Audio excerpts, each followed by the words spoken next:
दिमाग खराब हो जाता है। एक घर एकदम जेब में पैसा नहीं खे, और न्योता पर न्योता, न्योता पर न्योता, साला न्योता भरत भरत एकदम बुझाता कि कर्जा कर दी हंस। अरे केहू बा हो, पानी वानी पिएबू लो, लिया एक लोटा पानी।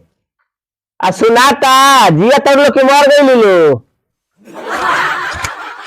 के हो के चिल्लाता भाई का मतलब बुझात नहीं खे केहू बाकी नहीं खे तैयार होता नहीं भाई आइल बा ले जाए खातिर नहीं हर अरे सादा पानी के पिएला, कम से कम मीठा उठा लेके आई तू तो पियती। क्या है ले आइल बानी का मीठा उठा कीन के। अरे तो तहार भाई आइल बड़े नु, ले आइल होई है नु कुछ मिठाई उठाई तरह के खाए खाती। ले आइल बाड़न की ना करम फूटा रहे हमार की तहार से बिया हो गई। करम हम राउर ना हमार फूटल बा कि अच्छा खासा फ्लैट में रहनी टाइल के घर रहे ले आई सड़ल टूटल फाटल खपड़ा में और कहतनी करम राउर फूट गई। अरे चीनी ओनी लिया के पिया दे पानी। कुछ नहीं के घर में कि चीनी ले आई चाहे पानी ले आई हो हाथवा में का अपन कर दू।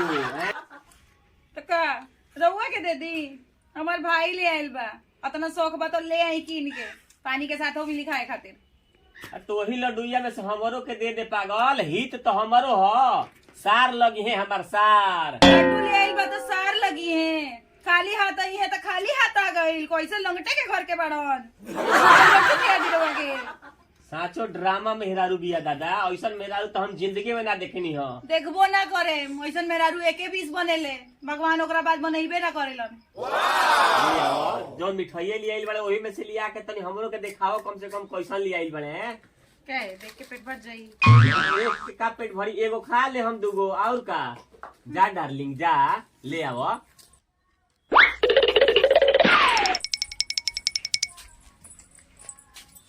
ठूस ली। अरे एक हरी हम गाय भैंस है कि है 50 गो मिठाई लिया देलू के खाई। जा कहनी एगो दूगो लिया त खा लेती। जितना तरह के खाई जितना देर से चिल्लाता नीनू गाय भैंस से उसे कमे चिल्लावेला। अब वो कहीं लड्डू मिला था लिया के लेके अइतन सो आहिर लहन अपन दीदिया की हां बर्फी लेके अइते काला कंद लेके अइते हई लड्डू आए थी लेके। एक मिनट बर्फी या कलाकंद खातिर रोशन मुंह होके के चाहिए तो मुंह नहीं क्या यार ना तब जैसन मुंह बनू खा ली वो खाए के बता ना तो वो ले जाए हम उठा के। तभी ना मुंह है के ऐसे एथी हो गइल ह तू हैं लोभा गइल रहलू है एकदम कि चलब रौदे संगे बियाह करब त करब। बूढ़ पुरानिया के बुजुर्ग के कहल ठीक बा विनाश काले विपरीत बुद्धि मत घेर गइल रहे कि रोशन बियाह हो गइल कपड़ा टाइल से निकल के खपड़ा में आ गई नी। ले जा है ये कहीं खाएम हम देखो तनी कैसन बा कैसन नहीं हो खा के। ये राम होइसन गंदा लड्डू बुझाता कि कहां से माला पर से उठा लिए बड़े का ए हाथना गंदा केहू लड्डू मुंह बंद करके चुपचाप खा ली ना तो वो हथवा में से छीन के ले जाए। अरे छीनबू का है लो रख ला अपन हमारा तहरा लड्डू नहीं खाए के ए तहर लोग के तो ऐसा बोल ही बाटे जब कहाई तनी एगो अंगूठी पहिरा दो एगो चैन दे दो घड़ी दे दो तो पूछू ना है पता ना खामा लेखा एगो एथी दे दे ले आई बड़न मुंह नहीं खन देख ले अपन कैसन बा की हो रे आई साला का बर्फी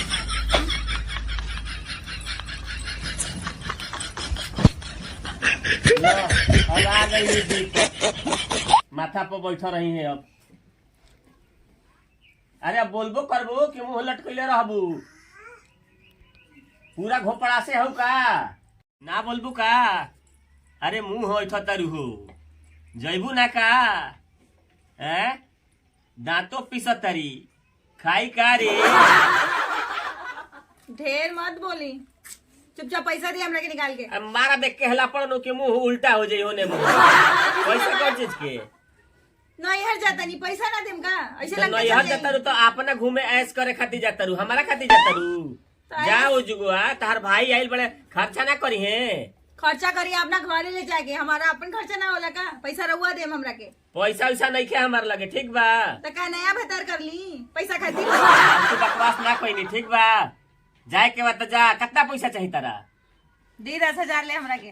10,000 अरे 10,000 का करबू सब चीज के हिसाब रहुआ के देम का हमरा के 10,000 10,000 नहीं खे हमार लगे 1,000 बात चाहिए तो बोलो ओइ जे जाके गहना गहवावे के बका तारा। हम कुछ नहीं की जानत, हमरा 1000 रुपया से ना चली, हमरा 10,000 चाहिए। भाई हमार लगे 1000 रुपया बा, चाही तो लो, ना तो पैसा नहीं अब हमार लगे, ठीक बा। हम कुछ नहीं की जानत, हमरा पैसा चाहिए तो चाहिए। अरे तो हईले नहीं के तो कहाँ से दे दी पैसा। अब तहारा का पैसा देवे खातिर हम अपन किडनी या लीवर बेच दी का। हम नहीं की जानत, हम बेचे के बाद बेची, हमरा पैसा चाहिए। तो चल ले चल के फड़वा दो, और का करबू। और जो जेबवा में पैसा रख ले बानी उ दी हमरा के। कौन जेबो में? जेब में पैसा धइल बा। बाटे है में लो बात लो बस। 20-30 रुपया के का करे हम? हाउ हमार लगे नहीं खे पैसा ऐसा नहीं खे, जोन बाटे पैसा ही दे देनी। बाटे वो जेबवा में से निकाल के दी फटाफट। अरे हम कहाँ से निकाल के दी भाई? अरे वो दूसरा का पैसा हो, खेत वेत के पैसा देवे के रहल हो, ऊकर हमल गुजारी के पैसा। हम लोग के जानत नहीं, लोग कितना साच बोले नहीं झूठ। हम नहीं की जानत, हमरा नहीं जाके बा पैसा दी। अरे हम कहाँ हम जाए तनी नैहर, हमरा उजिया भतीजा भतीजी के कपड़ा किने के बा, हमरा अपने बहिन के देवे के बा। ऐसे खाली हाथ चल जाई? हई बिगई नियर 20-30 रुपया दे देनी, पैसा दी हमरा के। अरे तो अब का करी, पैसा ही दूसरा के हो, हम तारा के कैसे दे दी भाई? वो सब हम नहीं की जानत, हमरा पैसा चाहिए मतलब चाहिए। अरे अब पैसा उ काम चलाओ, देख लो तार भाई जा आइल बड़े नु, तो उनका से कह दी हो रास्ता में खरीदवा दी है, उनकर से खरीदवा के लेके चल जी हो। के जानता कि के खरीदोई लेबा। अरे जब पैसा नहीं खे तो हम का करी बतावो। तो वो कहते ना चिक चिक करवाओ तनी यार। एमे चिक का करे के बा? पैसा दी वो हमेशा खर्चा करे कहता रुआ, तार भाई आवेलन तो वो हमारे से खर्चा करावेलन, हतना खर्चा हम कहवा से झेलो। काहे कमाता नी नू, बीबी बच्चा के ना करे। तो ना दिलस लो बियाह में अंगूठी, ना दिलस लो चैन, ना दिलस लो घड़ी, हैं? तो मतलब का दे दी लोग अंगूठी चेन घड़ी, तो ओकरा के बेच के हमरा के पैसा देती का? हतना खर्चा होता है सब कहवा से होता है? उहा होता है तो हमारे से खर्चा कराता है, तू हमारे से खर्चा कराता ई है, सब हमने कहाँ की से जाने भरो? छोड़ी, ई सब बदिया हमरा पैसा नहीं। अरे पैसा नहीं हमरा है करे भाई, जाए के बा। पैसा नहीं है, हमरा के आराम करे दो। जल्दी दी। आराम कर दो। खाली देह में मलेच नियर के रहे।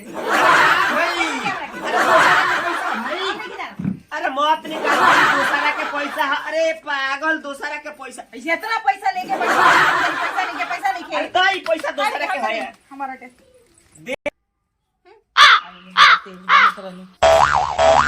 देखा तनी कहाँ से अब पैसा आई, बैठ के गात रहो मट मंगड़ा।